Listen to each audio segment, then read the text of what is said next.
Hi everyone, this is Daymi Pelaez and I'm going to be going over token economy. I am with ABA Exam Academy. My disclaimer is ABA Exam Academy, we are a few credential providers that work together to help others ace the test. These meetings are meant to have active discussions, to collaborate and ask questions, and we do all of this so we can better understand the BACB 4th edition task list. All viewers are responsible to verify the accuracy of the information being provided during these meetings.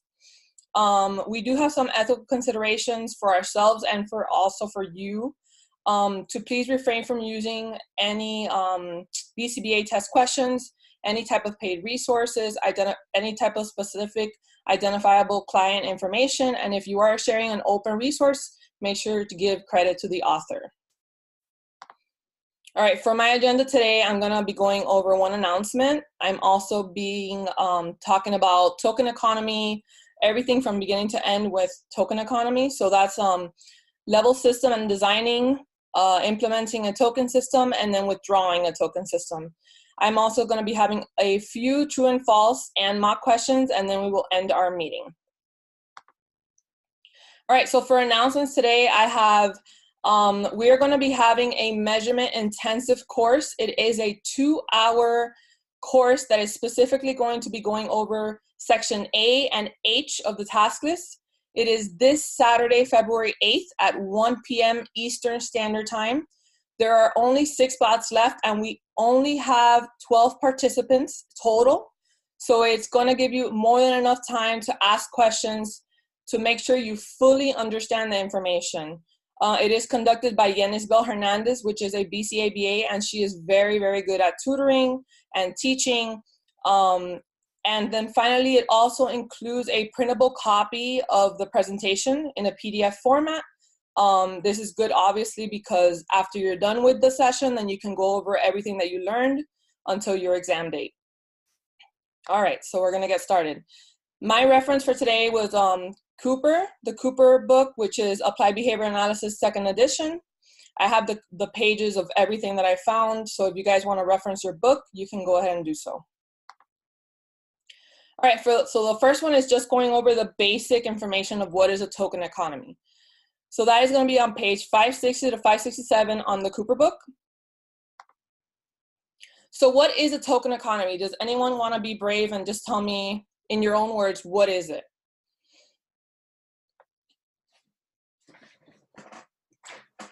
A token economy is a reinforcement or a way to self-manage behavior. Okay, very good. All right, so it is a highly developed research behavior change system. This has been applied successfully in all types of instructional and therapeutic settings at this time, but it does have 3 major parts. So I think you talked about one of them. The 3 major parts, it does have a specific list of targets. So when we have a behavior that we're looking at, we want them to reach that so that they can earn that token, okay? Then we have the actual token. Some people use tokens, some people use points, some people use coins. It can be anything that's related to a token. And then you give that participant, they receive it so that they can engage in that behavior. Finally, it's a menu of backup reinforcer items. So that's anything that's preferred, a preferred activity, a tangible, anything related to that. Those are actual backup reinforcers that they earned at the end when they turn in those tokens. Does anybody have any questions before I move on to more in-depth information of a token economy? Okay. All right, so these are 2 simple token economies. I have seen other ones that are very like extravagant, very in your face, very detailed, but these are very simple ones. On the left-hand side is a more traditional type where it says what you're working for, and then you put an image of the item you're working for, which is that backup reinforcer. And then it has all of these slots that have to be filled up. So you have to earn the tokens and place them on those spaces so that then you can turn those in and then earn that reward at the end.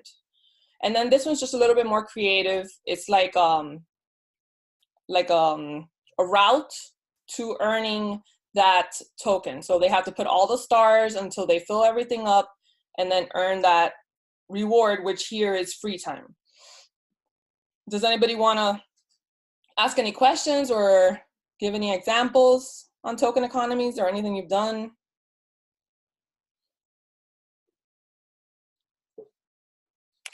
Okay. One of them that I have done is one of the kids that I worked with really liked the Paw Patrol kids. So we printed out pictures of like all the Paw Patrol characters and kind of had them place them on there. And it was kind of fun for them to do that because they liked them. Perfect. Yeah, that's a great way to pair, putting in anything that they do enjoy. So I have had clients that like dinosaurs, or like you said, Paw Patrol, or even if they like if it's a girl, maybe they like cats or they like flowers, and you can just make it very specific, very individualized. Good. Thank you for sharing.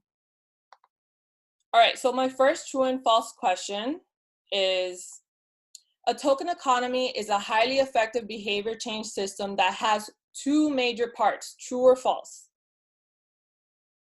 False. False. Okay, perfect.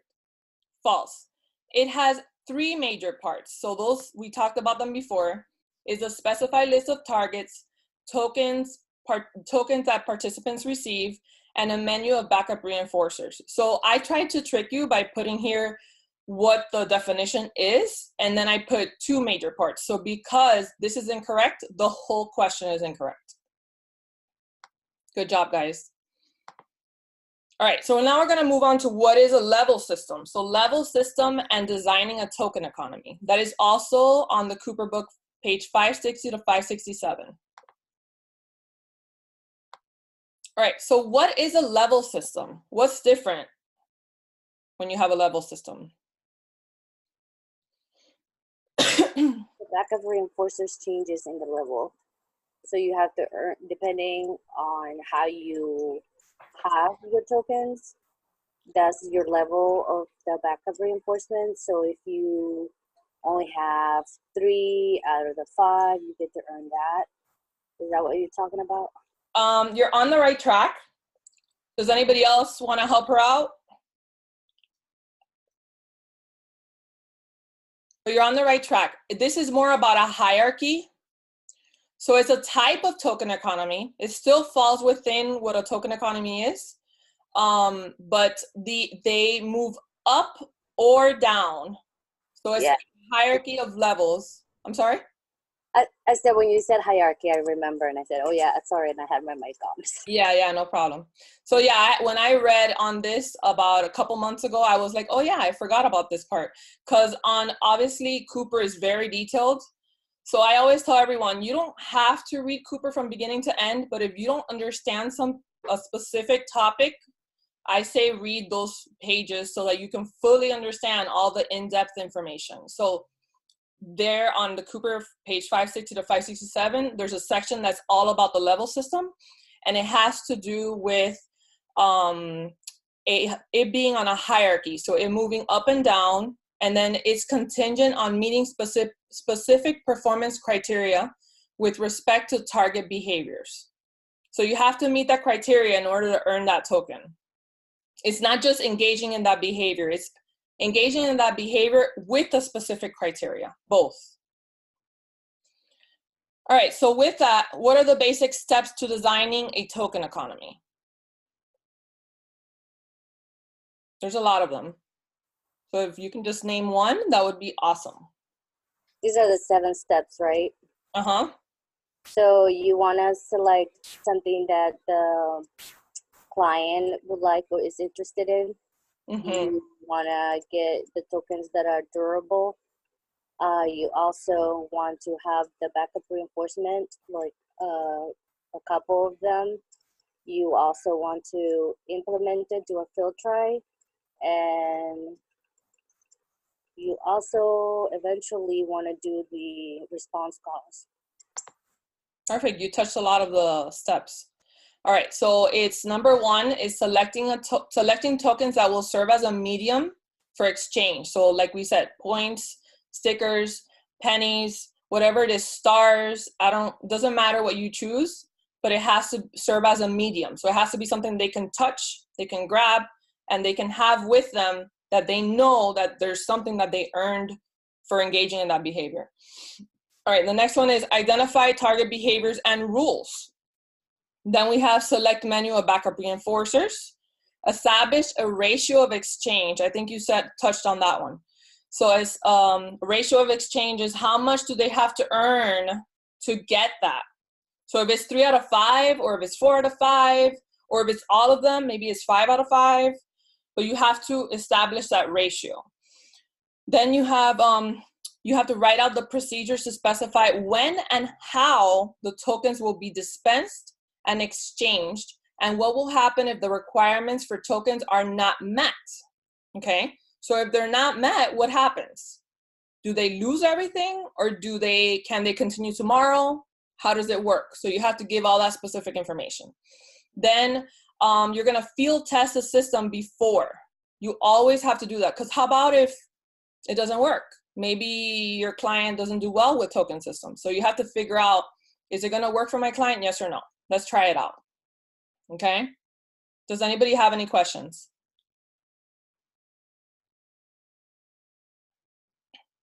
All right, we'll move on. All right, next, true and false question. A level system is a type of token economy in which participants can move both up or down in a hierarchy of levels. True. True. Yes, true. Good job. So when I do my true and false questions, they're basically reviewing the information that I just gave you guys to see if you guys learned the information. So nice job. All right, so implementing the token economy is my next section, which is also within page 560 to 567 on the Cooper book. All right, so how do you begin implementing the token economy? How do you do that?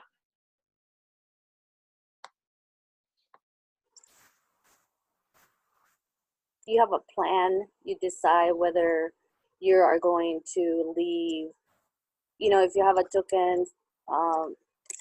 token economy that is 5, you can start off with 4 and they only have to earn the last one, or you only start with 1 token in 1 little sheet and then you increase it. Perfect. So I like that you said that you always have to have some type of plan. That was good. All right, so you have to conduct some type of initial training to implement a token economy depending on the functioning level of the learner.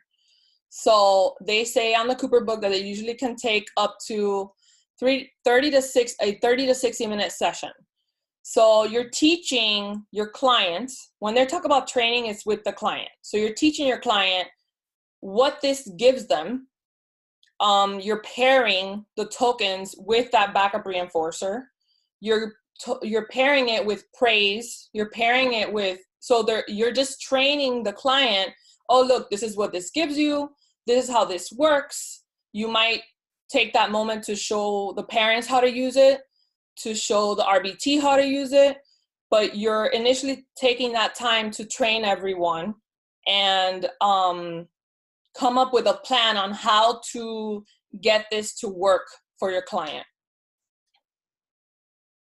Because maybe let's say you make one and you're like, okay, it's gonna be awesome. It's gonna work wonders for this client. And then you try it out and maybe it's too difficult. So you're not gonna give it to your RBT or to your parent and then it's gonna fail. You have to try it out first, train everyone, and then move on from there. All right, so with that said, what are the 3 steps to implementing?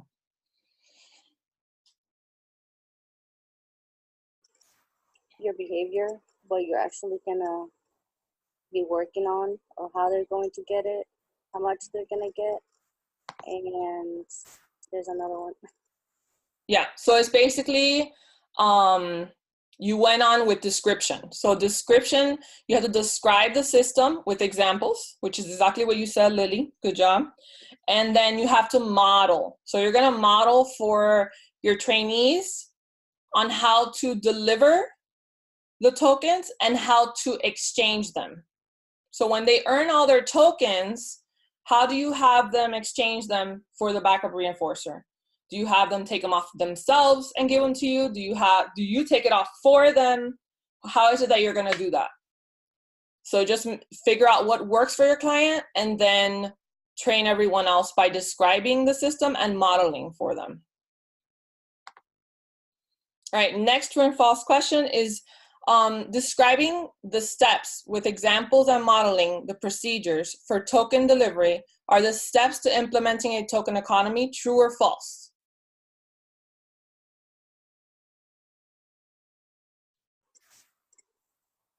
False.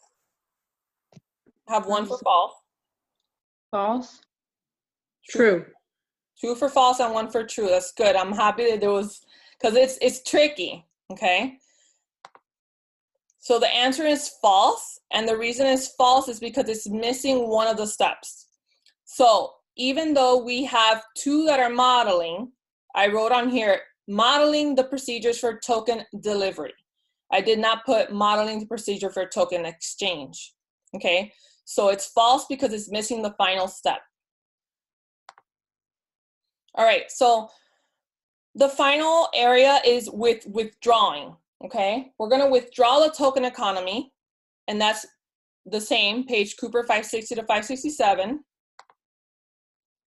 What should a behavior analyst do prior to implementing a token system? What do we as BCBAs always have to think about when we do not just token economies, any type of intervention? Think about it. If it's socially significant. Thinning the schedule. I'm sorry, I couldn't hear you guys. Say it again. I said if it was socially significant.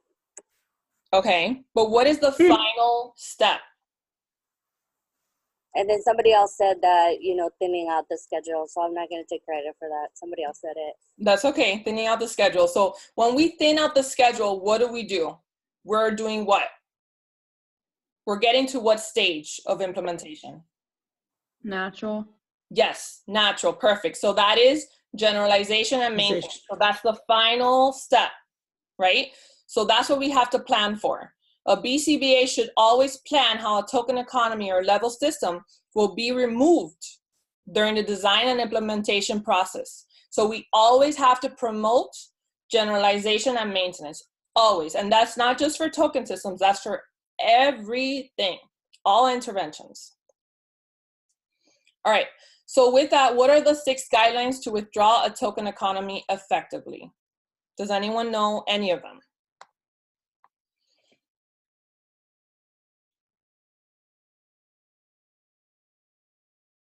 I think you guys said one, the thinning, right?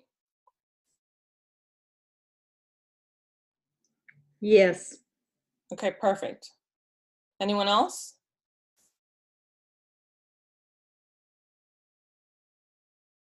Lily, you might have touched on one. I feel like I have, but like. I think you touched on one in the past. I just don't remember what you said. I mean, you do the response cause, you know. Yes, there we go. That's one of them. All right, awesome. All right, so token economy should always be paired with social approval and verbal praise, which we talked about before. We're gonna pair it always. We're gonna pair it, like you guys said, with that beautiful background that they like, whether it's marble or flowers, it doesn't matter. It's individualizing and pairing that token economy with something that they really like, okay? We're gonna pair it with social approval. We're gonna pair it with praise. We also have number of responses required to earn a token. So the first token you saw that I had on the left-hand side had less than the one on the right-hand side had almost double. I don't know, it was a large amount. So it really depends on your client. Some kids have to start with 5 and some of them could have 15 tokens. So it really depends on their repertoire and what they can handle. Number 3 is duration, that the token economy is in effect, and then gradually decrease it.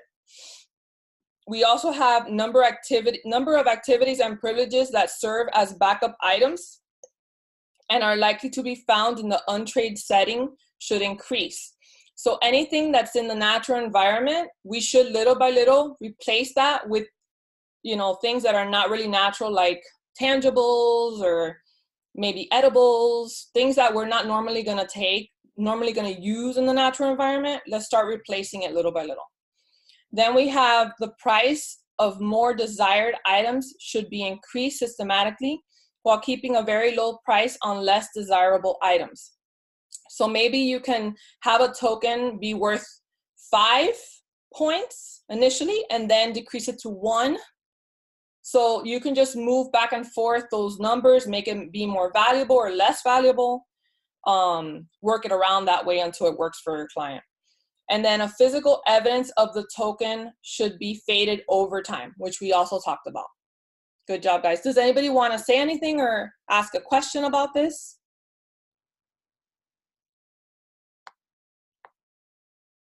All right. All right, true and false. A behavior analyst should always plan for generalization and maintenance prior to implementing a token system. True. True. True. Perfect. True. The goal of a token economy is to fade it out and have them continue engaging in the desired skills using natural reinforcers like social praise. Nice job. All right, so now I have a mock question. You can take your time, but I'm going to read them out. What is the main reason why a BCBA would use a level system together with the token economy? Okay. A, because it makes it easier to implement. B, because it makes it easier to withdraw. C, because it will encourage self-management. Or D, because it will encourage discrete trial teaching. This I did not review, so it has nothing to do with what I talked about, but it is on the Cooper book between those pages, page 560 to 567. C. Okay. Anyone else?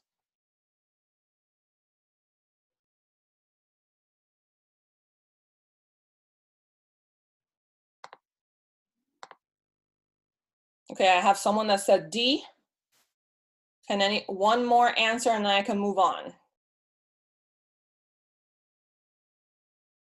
You can put on the chat, it's okay. B. B, okay, so I have one for B, one for C, and one for D. And the answer is C. So token economy, it is related to a contingency contract. They are not the same, but they are similar. And then both of those systems promote self-management. So eventually you're gonna do it for them, you're gonna teach them how to do it, and then eventually they're gonna learn how to do it themselves. And then that will turn into what is called self-management. Okay, awesome. All right, next question. A BCBA is going to choose backup reinforcers for her new client. What should she consider? All right, this was a tricky one, so make sure you read it. Consider parents' request. B, consider ethical guidelines and the law. C, consider choosing edibles first in order to pair the token system. Or D, consider a background that has some kind of personal preference for pairing. I'm just gonna give you guys a hint. They're all true. You just have to give me your best answer. B. B. I'd say B. Okay, good. B, perfect. So anyone want to say why it's B?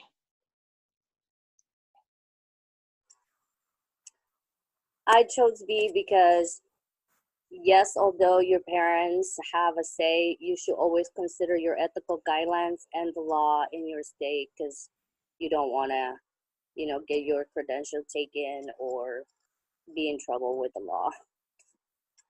Okay, perfect. So always, always, always consider ethics first, but also whenever choosing a question that everything is correct, always think which one's the best answer, okay?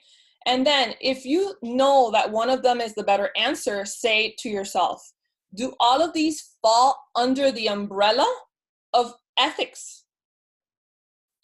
And if it is, then choose that more general answer, sometimes you have to choose the more specific answer, but you have to look at your question and see what they're asking for. But in this specific situation, you have to look at the more general answer and then choose the one that's the umbrella, okay? So when we are doing a plan of care or a behavior plan, we're always making sure that, of course, we follow with the ethics guidelines and all of that, but we are trying to figure out, all right, what are the parents' needs? What are the child's needs? What's going on in the family? You know, what is the whole issue? So that falls within ethics also. With C, we always have to make sure that whatever we choose, we have to pair. It doesn't have to, I specifically put edibles there to trick you guys, but I put that there just to make sure that you guys know that whatever we choose, we have to make it easy for them to understand that the token economy, we're gonna pair it so it can be something that they enjoy. And then the same thing goes for the last one. We're gonna put personal preferences on the token economies. We're gonna do all of that so that it's something that's paired with the token economy so it can be effective. So effectiveness with interventions also falls within ethics guidelines. We have to protect our clients and make sure that what we do is effective. What we work on with our clients always has to be effective. So pairing is part of that. All right, does everyone understand? Yes. All right, awesome. All right, so thank you guys for attending my meeting. Thank you so much. We had a great time. If you guys need any more help, go to the website, www.abaexamacademy.com. And if you have any questions, you can email us at leaders@abaexamacademy.com. Thank you for coming, guys. Have a great night. Thank you. Good night. Thanks. Bye. Good night. Thanks. Good night.